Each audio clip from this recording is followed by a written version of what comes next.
Welcome to today's video and thanks for joining me. Today we're going to be talking about this subject. Trump won the White House.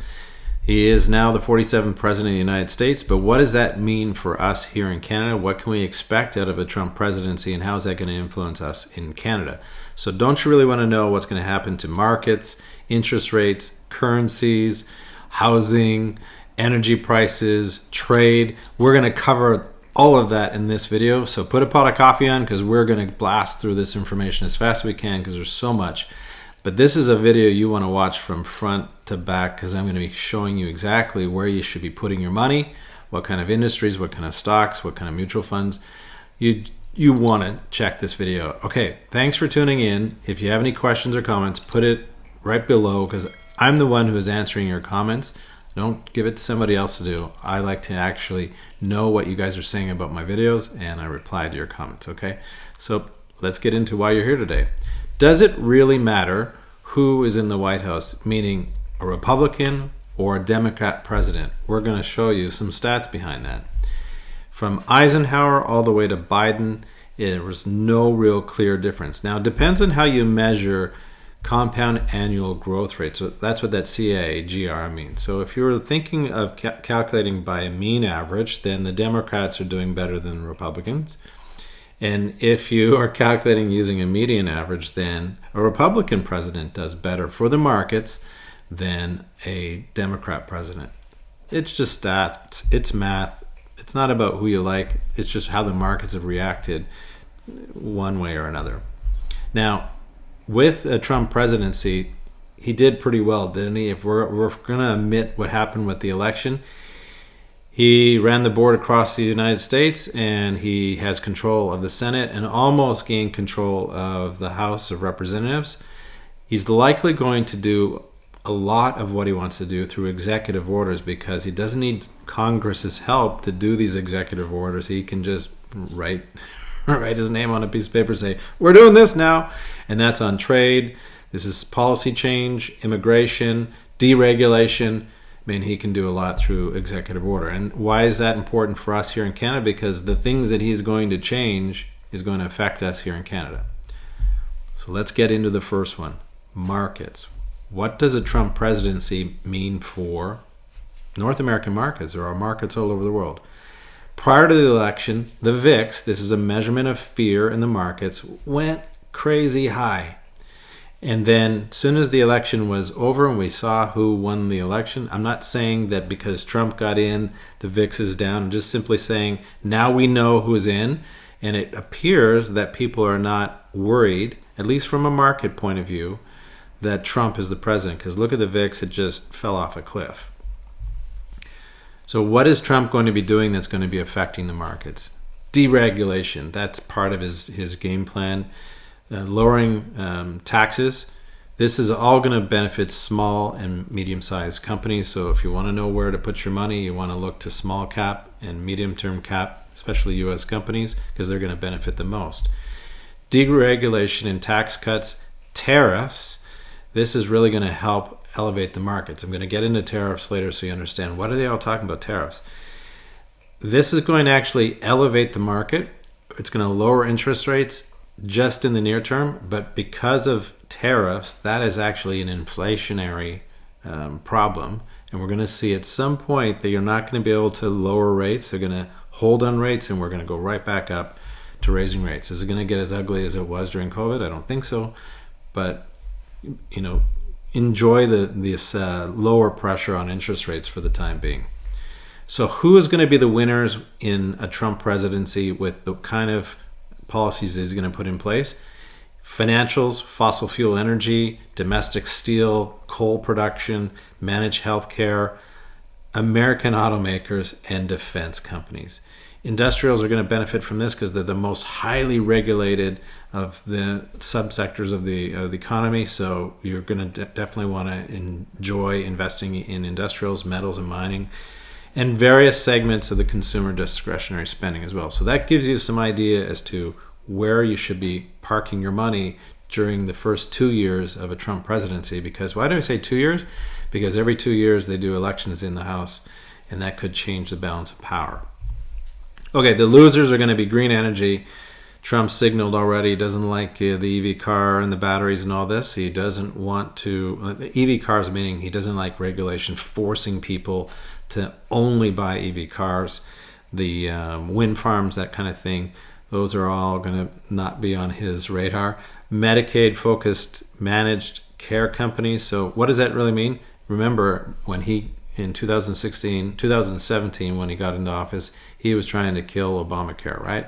So is there going to be an agenda to try to get that going again? And that would definitely hurt that type of those type of companies. And then possibly pressure on social media companies like Meta for some of the things that happened in the last election, suppressing information. So there's going to be some pressure on social media companies about their exemption. Housing. Y'all want to know about housing. Let's talk about housing because this is a huge topic. Hey, sorry, but no immediate change in housing. We're not magically going to invent 4 million homes. That's how much we're short. That's the estimates in Canada. That's how many homes we need to instantly make things better. That is not going to happen. I would be looking out as far as 2026 before the federal government in Canada. Any change they make today is going to take 3 to 5 years for anything to really materialize because that's how long it takes to get projects off the ground. Unless they can do a Trump-style agenda where they just clear deregulation, and I don't know that that's something that Canada does very well, clearing deregulation. Long term in the United States, inflation pressure is likely to lower rates, which are going to affect housing affordability. And near term lowering of the interest rates means lower mortgages, like lower mortgage payments, more people getting in the housing market. So near term, rates are going down, people are going to get into mortgages, and everybody's going to be happy. Long term, rates are going to be going up because the inflationary pressure that is going to happen as a result of what Trump is proposing to do. I'm not saying what he's doing is a bad thing. It's just it's an inflationary tactic, and I'll show you what exactly that means. Actually, housing start forecast for Canada. This is embarrassing, and I don't know how they're going to fix it because this doesn't look like they're ever going to fix it. We need 4 million homes. We need something like 18 million by 2030.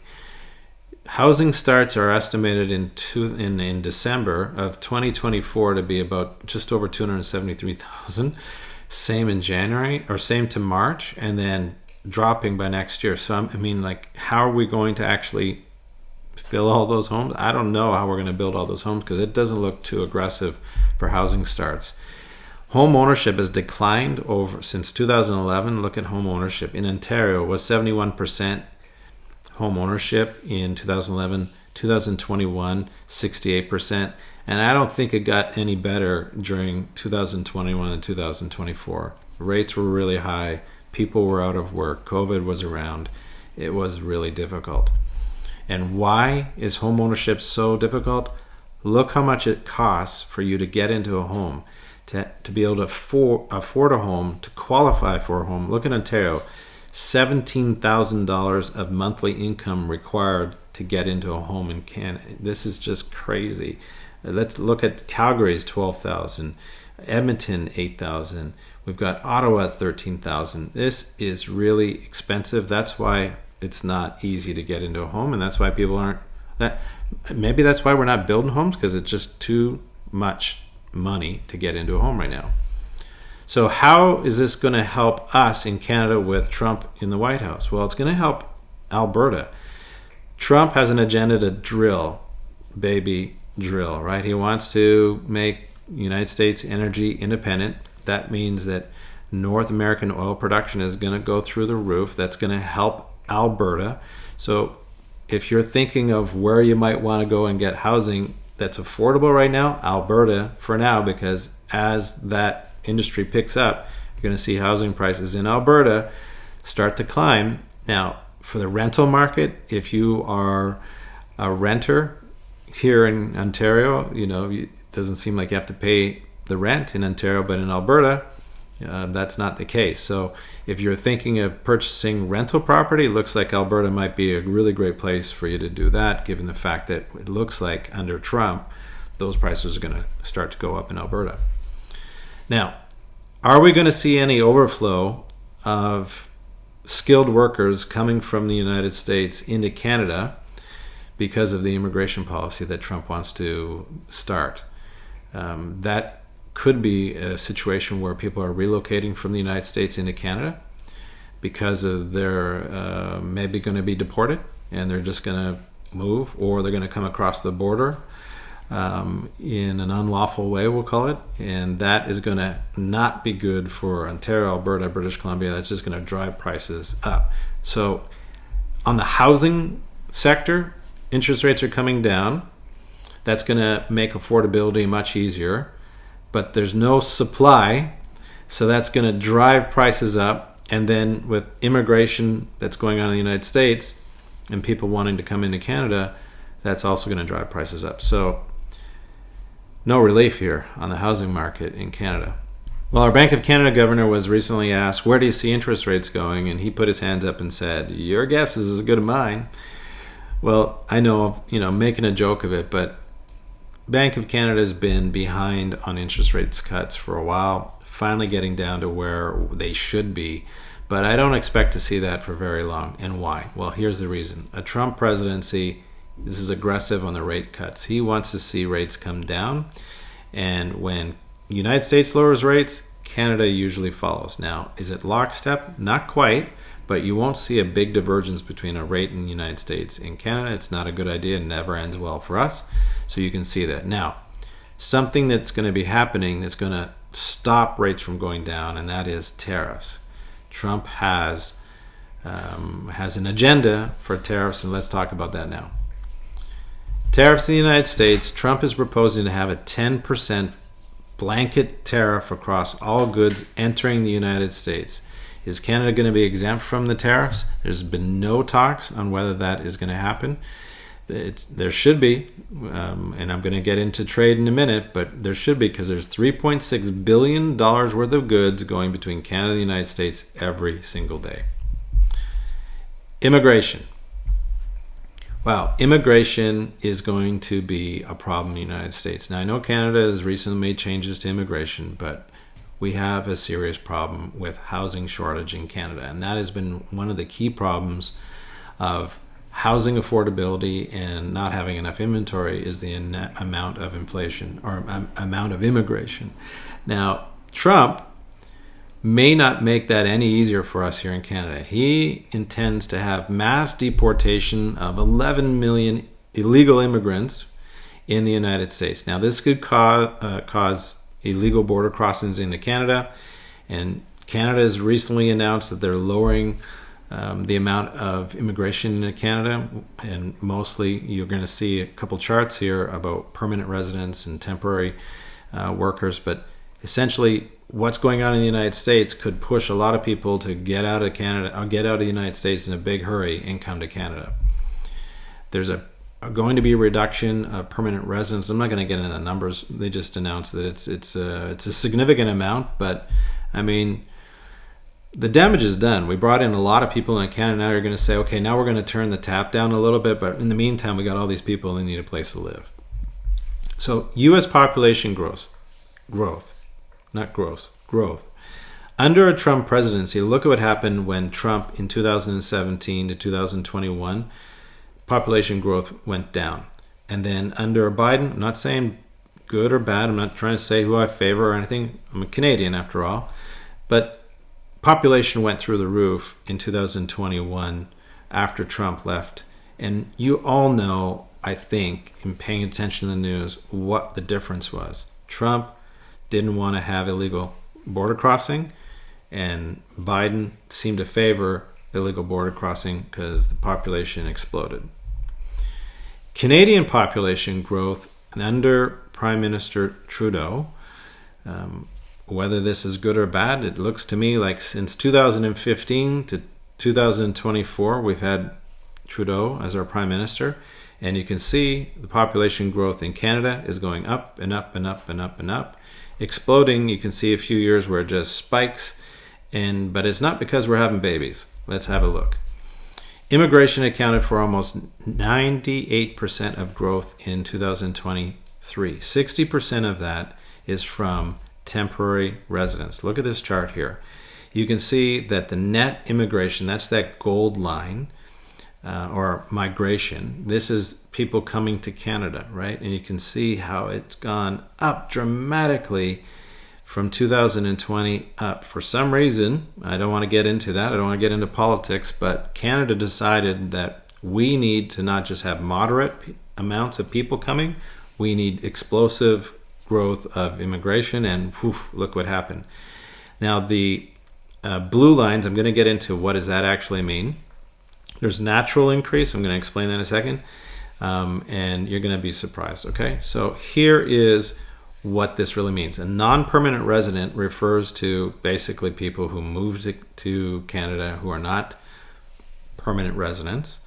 They're seeking asylum, or they are study permits, like education. We have lots of students coming to Canada, or they've claimed refugee status, and that's what you see here. We've got net immigration. So the green line, the gold line, was just the net immigration, and the green line showed you the non-permanent residents. So that was one of the things that we had a big problem in Canada, and they're also including the family members that were allowed to come with them as well. So it's not just a student coming. It's not just one person saying, "Hey, I'm going to claim refugee status." The whole family is here, right? In many cases. So that is one of the big drivers of population growth in Canada. Now, why are we, to the defense, and I hate doing this, but to the defense of the Canadian government, there's a reason why we're bringing in people into Canada to immigrate, but I just don't agree on the numbers of people. And that is, we have an aging population. And so you can see the top line. The top line is births. And you can see birth rate is actually not climbing. So we're not having enough babies in Canada. So if you have a birth rate that is kind of declining and an aging population that is dying, and you can see that the death rate on the bottom is actually going up in Canada because we have an aging population, so a lot of people are dying. Well, if you have not a lot of new babies and the old people are all dying, that means you got a negative growth rate in Canada. So to fight that, Canada is bringing in or increasing their immigration. I just don't agree by how much. I think that it was just excessive, and the kind of people that we brought in weren't permanent residents. They were all just temporary people that needed housing, like students and non-permanent residents, and that created a big problem. So it was really about the kind of immigration that we had, and the number of people. Let's talk about currency. These next few topics are huge for us. Okay, so currency. Because we're Canadian and we love Canada, of course, but we do a lot of shopping in the United States. We buy a lot of goods from the United States. We buy $3.6 billion worth of goods back and forth between Canada and the United States every single day. And so we'd like to know our dollar is actually strong against the US dollar. And right now, from what I just told you, doesn't look so good, right? Tax cuts, tariffs, low energy prices, this is all going to increase the US dollar against everybody else. This is going to weaken European companies for near term. So if you're thinking about putting your money in European markets, understand that those companies are going to be under pressure because of the strong US dollar and the tariffs. So maybe global equities may not be a great place, or not as great as they have been. So think about that in your own portfolios. Canadian estimates for our currency for the first quarter of 2025 is about $1.33. And they're going to continue to be marching downhill to about $1.29. So think about your Canadian cash. Many of you are traveling to the United States, and you know whether it's for a month or 5 or 6 months. And so this is going to affect your budgets. It's going to affect your purchasing power. So think about maybe purchasing your US dollar sooner rather than later, because this is going to be a problem. If for those of you who are wanting to buy US properties, understand that, again, a lower dollar is not going to be useful for you. So make decisions about your US dollars now rather than later on in the year. Currency prices, I dropped this in because I wanted you to see what the currency prices were in 2017 when Trump was in, and here we are slightly above that right now. But it looks like, I think prices are supposed to be a little bit lower if you look at the average here. So I would expect to see Canada suffering a little bit with the dominance of the US dollar. Trade. This is a massive subject for us. Pay attention to this because this is going to affect us in a huge way. Trade between the United States and Canada has soared. It's gone up 46% since 2020, and there's a number of different factors, but one of the big thing was remember NAFTA, and we had this free trade agreement, and now it's called, that acronym that you see there, CUSMA, Canada, United States, Mexico agreement. This is scheduled to be reviewed in 2026, and it's expected or anticipated that these tariffs that Trump wants to put on, I'm doing the Trump hand gestures now, is going to play a big role in negotiating this review. And so I'd hope that we're going to be a strong negotiating partner and that we are not going to get steamrolled, because this represents so much money for us. Have a look at this. These provinces, look at it as a percentage of a provincial economy. Wow. New Brunswick, 62% trade with the United States. Manitoba, Alberta, Ontario, just over 40%. Quebec, just over 20%. So it's not just about us, going over the border to Buffalo or just taking a drive down into the United States, a little bit of shopping. This are massive problems for these provinces if we do not negotiate well against the United States. Let's talk about energy. There's a silver lining here for us with a Trump presidency. Trump, drill baby drill, he's made it very clear he wants U.S. energy independence. That's going to be lowering energy prices, so lower oil prices in North America. And you're going to see that's going to benefit Alberta, right? This is where our oil is. So what I would be saying to you is there is a silver lining. We're going to see a lower oil price, but generally speaking, from a country point of view, that's not a good thing for us, because Canada is actually very dependent on our oil revenue. And if we have lower oil revenue, this is not a good sign for us. So lower revenues could mean higher tax rates, maybe. But there is some upside risk as well that Iranian production is going to be taken off the market, sanctioned by Trump. It looks like that's going to be one of his flavors that he's going to want to do right away. And so the United States is going to fill that gap. So I would simply tell you that if Trump succeeds in getting oil back to us when he was a president back in 2017 to 21, you're going to see maybe some higher tax rates in Canada, or we're going to have some other pressure somewhere to make up the difference of where we're losing money on oil. Well, tax cuts. Let's talk about tax cuts.